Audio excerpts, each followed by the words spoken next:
bienvenue. Alors vous allez évidemment nous en dire plus. En un mot, Agricolis, c'est une solution de logistique agricole. Vous allez nous expliquer exactement ce que cela signifie. Et vous avez la scène pour 5 minutes. Merci beaucoup, c'est à vous. Merci, bonjour à tous. En fait, on a parlé de logistique agricole, mais ce n'est pas tout à fait, je pense, ce que vous pensez.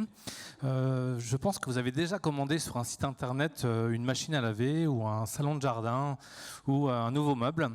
Et aujourd'hui, la seule solution que vous avez, bon, la plupart, c'est une livraison à domicile. Mais nous, avec mon associé Guillaume, on s'est dit, mais est-ce qu'il ne serait pas possible de faire comme le plus petit colis, d'avoir une solution de retrait en relais ? Et pour le gros colis, ça n'existe pas plus que ça. Ça existe des fois chez des transporteurs ou dans les drives, mais pas forcément sur tout le territoire. Et on s'est dit, on pourrait peut-être utiliser des relais pour gros colis. Et notre spécificité, c'est de travailler uniquement avec des agriculteurs. Donc aujourd'hui, nous, on est un réseau de plus de 300 fermes en France qui travaillent exclusivement avec des agriculteurs et on leur permet de faire relais pour des gros colis. Donc le relais, comment ça marche en fait ? L'agriculteur, il a chez lui le plus souvent, et surtout quand il est en transition, des espaces de stockage disponibles, donc un endroit qui peut être fermé, sécurisé. Il a le plus souvent un moyen de manutention, donc un tracteur avec des fourches, un surélévateur, un chariot télescopique par exemple, et puis il est le plus souvent accessible en semi-remorque. Et on s'est dit, on va utiliser tous ces agriculteurs qui sont en recherche de diversification. On parlait tout à l'heure d'agriculteurs qui sont en recherche de revenus complémentaires, d'hybridation de leur modèle. On s'est dit, est-ce qu'il n'est pas possible de leur proposer un revenu complémentaire en ayant un axe de travail qui n'est pas forcément compliqué, c'est surtout du temps, mais avec des moyens qu'ils ont déjà. Et donc, nous, chez Agricolis, notre raison d'être, c'est de devenir le premier pourvoyeur de revenus complémentaires pour les agriculteurs, en leur proposant des solutions. Aujourd'hui, on a commencé par le relais, mais on a d'autres idées, pour leur aider à diversifier leurs revenus et d'avoir bien sûr un revenu complémentaire, mais pas que.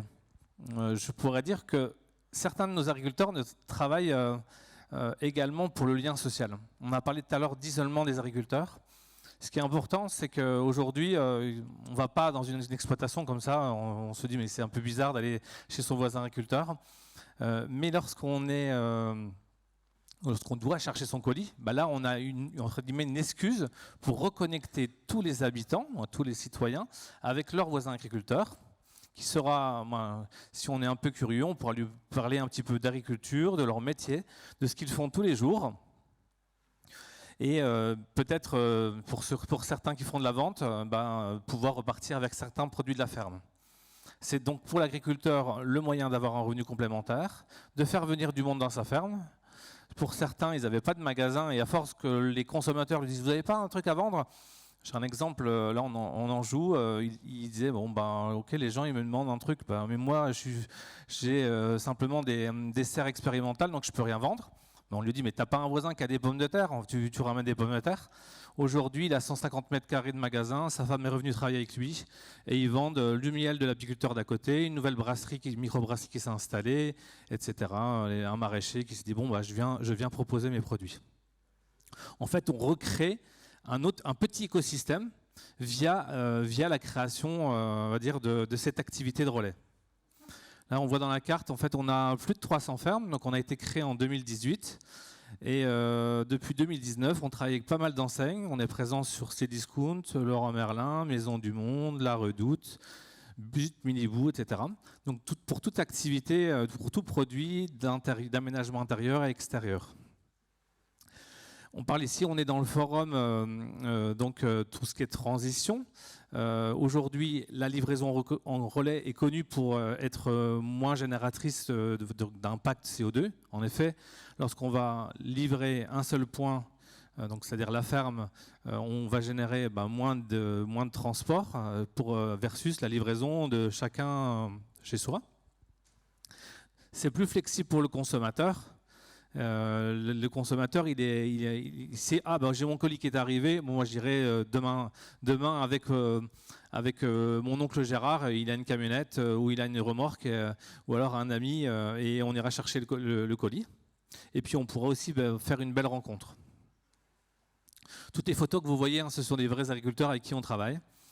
Je pourrais dire, juste pour conclure, Agricoli, ça c'est Aurélien qui me disait tu recrées de la vie dans ma ferme. En fait, ce qui est le plus important et ce qui nous anime tous les jours, c'est le fait que ces agriculteurs ils commencent à reparler de leur métier, reparler de ce qu'ils vivent tous les jours et reconnecter avec leurs voisins. Merci beaucoup. On va terminer sur cette belle citation pleine d'optimisme. Et j'appelle pour vous succéder Anas Eridaoui, qui est CEO et cofondateur de Fungit. Alors Fungit, c'est la production de protéines végétales, donc une alternative aux protéines animales. 5 minutes pour vous. Merci.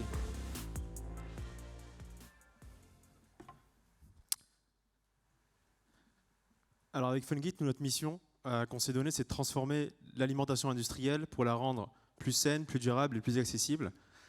On est parti de 2 principaux constats.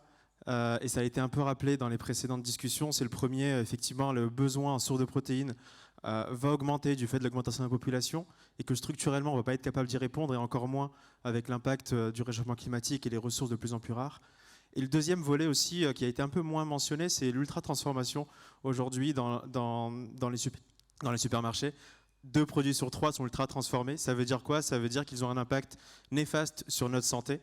Je prends un exemple. Des produits du quotidien peuvent contenir 10-15 ingrédients, notamment les alternatives végétales qui aujourd'hui ont autant d'ingrédients pour copier l'aspect de la viande. Et ça a un impact non négligeable sur notre santé. Et c'est exactement pour ces 2 raisons principales que nous, avec Fungit, on a développé un procédé de fermentation avec des champignons qui nous permet de produire des ingrédients qui vont être protéinés, mais aussi fonctionnels, comme des arômes ou de la texture, qui permettent justement d'avoir des produits moins transformés, plus sains et plus durables. Pour vous expliquer un peu ce qu'on fait, la fermentation, il y en a beaucoup qui en parlent. Nous, on s'est beaucoup inspiré du procédé qui est souvent utilisé pour ceux qui aiment bien la cuisine asiatique, comme le miso, le tempeh. Donc c'est la fermentation plus traditionnelle qui a la spécificité de demander très peu de ressources. Et que nous, en fait, notre spécificité, c'est qu'on adapte ça à l'échelle industrielle et que dans cette question de durabilité, on fait développer des champignons à partir de coproduits agricoles. Donc nous, ce qu'on fait, on récupère des coproduits agricoles, donc des chutes de l'agroalimentaire, des sondes céréales, des tourteaux d'oléagineux, qu'on fermente avec des micro-organismes, donc des champignons. Et c'est ce mix qui fait notre savoir-faire, qui fait qu'aujourd'hui, en choisissant un couple et en faisant développer notre champignon sur le coproduit, nous permet par fermentation d'enrichir en protéines et de développer un certain nombre de choses. C'est ce qu'on voit dans les produits japonais que je citais. Le miso qui a une aromatique et des choses extrêmement intéressantes, alors que le produit initial, c'est du riz et un champignon. Et en fait, on arrive à développer des choses naturelles qui permettent, dans les produits finis, d'avoir ces intérêts-là. Et donc nous, ce qu'on fait, donc on est des ingrédients. Actuellement, on a 2 principaux applications, mais on en a d'autres. On a une source de protéines, donc une farine protéinée, et une farine qui peut être utilisée comme un arôme naturel. Pourquoi c'est intéressant? C'est parce qu'aujourd'hui, les sources de protéines qui sont riches en fibres permettent d'augmenter le Nutri-Score et donc d'avoir des produits plus sains. Les arômes naturels permettent de réduire les listes d'ingrédients et d'avoir, notamment sur des goûts qu'on appelle umami, de baisser le niveau de sel. Et donc c'est un côté sain et en plus durable par rapport à ce qu'on fait. Pour expliquer un peu aussi pourquoi je parle toujours de fonctionnalité et d'arômes, et par exemple, qui sont intéressantes par rapport à tous les enjeux qu'on a cités. Aujourd'hui, c'est bien de faire des sources de protéines innovantes, des solutions technologiques, mais il y a aussi une rationalité sur qu'est-ce qu'on apporte sur le produit fini, notamment en termes de coût. Je prends un exemple des alternatives végétales. Là, ce que vous voyez dans le diagramme ici, c'est le coût de matière première de ces ingrédients-là, et on voit que les arômes sont une part importante, qui font aussi que pourquoi la transition vers des produits tels que ceux-là est compliquée, parce qu'on a une question de prix. Et donc, le fait d'apporter des sources de protéines avec des fonctionnalités, avec des arômes, par exemple, ça permet de baisser un certain nombre de choses, ça permet d'optimiser le coût et en plus de ça, de limiter la liste d'ingrédients pour ces acteurs-là. Et l'autre aspect fort dont j'ai cité sur la durabilité, la fermentation solide, aujourd'hui, nous permet de réduire considérablement les ressources nécessaires pour produire des sources de protéines équivalentes. Là, c'est un exemple par rapport à du bœuf. Et la deuxième chose, c'est que l'utilisation de coproduits, on en a parlé un petit peu aussi tout à l'heure, c'est qu'aujourd'hui, la France produit 12 millions de tonnes par an de coproduits. Et ça comprend donc les coproduits d'agriculture, mais aussi ceux des industriels. Et donc, valoriser ces coproduits-là nous permettre derrière d'avoir un impact plus important. Et si je peux terminer par l'équipe, aujourd'hui, nous, on est une start-up, ça fait 2 ans qu'on s'est lancé. On est actuellement dans des écosystèmes comme AgroParisTech, Génopole, pour le volet très scientifique qui nous accompagne dans notre développement. Je me suis présenté, donc moi c'est Anna, je suis le CEO. J'ai cofondé ça avec Jal, mon associé, qui est une alumni d'AgroParisTech. Actuellement, on est 6 et on travaille beaucoup avec des chercheurs qui nous ont permis de développer notre procédé, qui nous permet de l'industrialiser. Et donc, un élément de contexte également, nous sommes actuellement avec un premier ingrédient commercialisable et une industrialisation qui est prévue pour 2025 avec un premier outil industriel. Merci beaucoup et bravo. Et bravo aussi pour le respect du timing. Alors, on en vient maintenant à l'avant-dernier pitcher, si je puis utiliser ce terme. Donc, André Bonnard, président de Resan. Je ne sais pas si je prononce bien. Donc, on a parlé un peu de transformation agricole il y a quelques minutes. Je pense que c'est de ça aussi que vous allez nous parler. Exactement. Vous avez 5 minutes. Merci beaucoup. Merci. Alors, je reviens sur la première diapo. André Bonnard, je me présente. Je suis paysan. Je suis paysan depuis 20 ans. Dans un collectif agricole. Je regarde Perrine parce qu'elle a parlé d'un truc que je vis au quotidien depuis 20 ans. Une exploitation où on a des terres, on a des vaches, on a un atelier de transformation, des ateliers de transformation, des volailles, une ferme auberge et une méthanisation. On couvre le scope complet de ce qui a été présenté par les uns et les autres. Dans ce collectif, on est 10 et on est en train de chercher des successeurs puisque sur les 5 associés du GEC, 4 partent à la retraite bien avant 2030, puisque c'est avant 2026. Voilà. Je suis le seul qui va rester, mais mine de rien, je cherche des successeurs et Éloi m'aide beaucoup. Je fais une petite publicité pour Éloi, qui est, à mon avis, une belle structure. Resan, je l'ai constitué parce que sur ma ferme, j'ai vécu une expérience qui a été plutôt traumatique. On a essayé dans la ferme de transformer du lait en fromage, en yaourt. On a pris un associé pour le faire et l'associé nous a quittés brutalement. Nous avons perdu beaucoup d'argent. J'étais responsable syndical. Je me suis dit, les consommateurs ont une vraie demande sur les circuits courts, sauf que quand on est paysan, se mettre au circuit court, c'est pas si simple. C'est pas si simple parce qu'il faut apprendre les métiers de la transformation, il faut apprendre les métiers de la logistique, il faut apprendre les métiers de la commercialisation et que tout ça, pour bien l'apprendre, il vous faut 4 ou 5 ans et donc il faut avoir sacrément les reins solides pour être capable de perdre de l'argent pendant 5 ans avant d'avoir maîtrisé vos process. Et là, ce que je me suis dit, c'est que globalement, il fallait trouver une idée de quelqu'un qui soit capable d'aider le producteur à faire du fermier, mais en se mettant dans les standards de l'industriel. Pourquoi se mettre dans les standards de l'industriel? Parce que la qualité sanitaire, la capacité de production, le flux logistique, les systèmes d'information, c'est tout ce dont on a besoin pour avancer vite. Parce que quand on veut gagner sa vie, il y a une question d'échelle. J'ai bien aimé le passage à l'échelle. C'est-à-dire que grosso modo, vendre 20 000 litres de lait transformé sur votre ferme, c'est facile. Mais avec ça, vous ne gagnez pas d'argent. Si vous voulez commencer à en gagner, il faut en transformer 50 000. Et vendre 20 000 litres de lait, c'est facile. Vendre 50 000 litres de lait, il faut maîtriser tout ça. Et donc Resan est née de cette idée-là. Et elle est née aussi de la question de la réversibilité. Comment, quand on engage une ferme dans une transformation comme celle-là, on fait marche arrière. Le marche arrière, c'est le container. L'outil de transformation, c'est un container. Pourquoi c'est un container? Parce que le container, il est financé par Resan, il est mis en location dans la ferme. Si ça se passe mal, on enlève le container, personne n'a rien perdu. Ni le producteur, ni Resan. On l'installe dans une autre ferme et on redémarre. Ça, le container est l'outil d'efficacité du système. On appelle ça une solution d'industrie as a service parce qu'on est là pour aider le producteur sur amener une solution qui soit équitable. Ça, c'est parce que je suis producteur et que je ne veux pas envoyer mes copains producteurs sur quelque chose qui ne marcherait pas. Par contre, pour le partenaire, ça lui permet d'accéder à une solution à la fois locale, industrielle quand même, et d'arriver à la fin au consommateur sur une offre saine. Nos recettes sont évidemment, le collègue a parlé d'ultra-transformation, évidemment, il n'y a pas d'ultra-transformation. Aujourd'hui, 9 fermes sont installées.